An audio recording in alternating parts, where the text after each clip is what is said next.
Heart of Stone honestly feels like a Mission Impossible movie with a bit more heart, pun intended. And that pretty much sums up this entire review. So thanks guys for watching and catch me on the next one.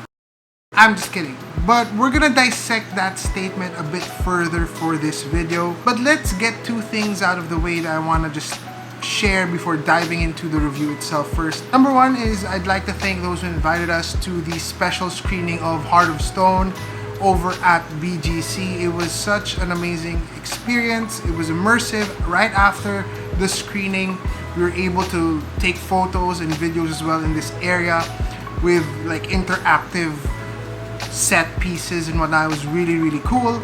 And I love the fact that I was able to watch a Netflix movie. I think this is the first time to watch a Netflix movie. No, scratch that, Extraction 2.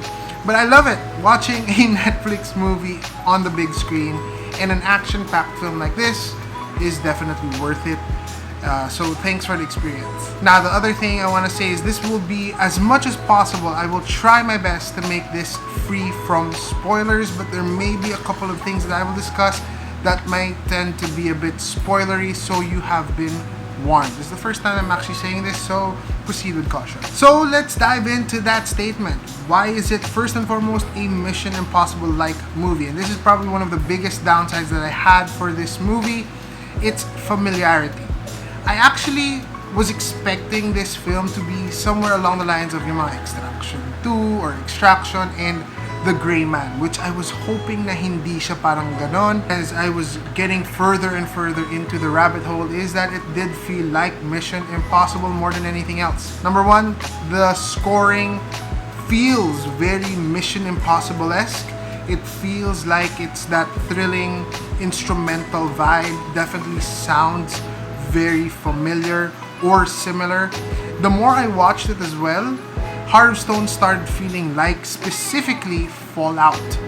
And this can be seen secondly through the stunts. There were some stunts that felt very Fallout, kind of like falling from the sky and all of these things, fighting while they're falling, and it just reminded me of that. The overall composition of the antagonist also felt very much like Henry Cavill's character. Now, I'm not gonna go into detail because it will spoil things, but the makeup of the character was a lesser appealing version. I mean, it was a pretty okay villain. It was a pretty okay mimic, if you will, but it was a bit underwhelming if you compare it to Henry Cavill. And lastly, it tries to recreate a bit of thrill and like at the edge of your seat moments, but it doesn't really get you there. So it's very familiar, very tropish, very similar to what we've seen in the past with Mission Impossible films, although this isn't one. But I do understand it because this is a Skydance production. So medyo naiintindihan ko siya, medyo nagigets ko kung bakit familiar yung feeling ng movie na to. The other thing that I have to comment is the predictability. This doesn't nail it on the twists and turns that the team actually promised. I saw it coming. In the first few minutes of the movie, that exposition, it was already a dead giveaway for me. So when that moment came, I was like, okay. I was hoping they wouldn't go that route, but they did. It was pretty okay in terms of the whole makeup of the movie, like where the story would eventually go to. But as a whole, yes, it was entertaining, but I just felt predictable. Now let's move on to the second part of my statement. More heart. There's more emotion to this film though than Mission Impossible films altogether. I love first and foremost the story because there are emotional aspects sandwiched within the action sequences. So it's like a back and forth between action and like emotional intensity. And it's interesting and fresh to get a perspective like this for an action movie. I know it's not the first time we get this, but even those dramatic moments have a place in this film.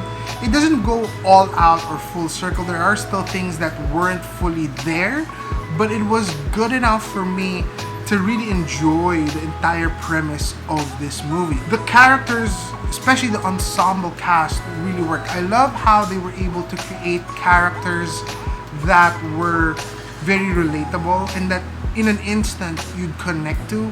They weren't just there and then you'd forget about them. You'd love to follow the next chapter. And last, I think Gal Gadot just nailed the action leading woman role here. Gal Gadot is different. I mean, you see her as Wonder Woman and she's Wonder Woman. Here, she is Stone. I forgot her first name, but she is that character. The actress has really embodied who the character is, and that was pretty amazing. Lastly, I just have to mention this isn't in any of the points that I placed, no, but the visuals were actually very interesting as well. There was a different makeup when you watch the movie. There were different techniques that were done, like body cams and different shot angles, first perspective or first point of view kind of shot. So that was nice to keep everything alive. Because of all of these things, yes, there are pros, there are cons. I came out of this movie enjoying the heck out of it. I loved it from start to finish, which is exactly why I give it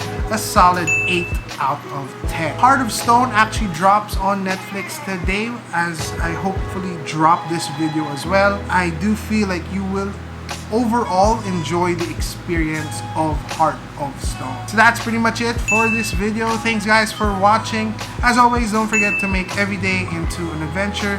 God bless guys, and peace out. Stay safe.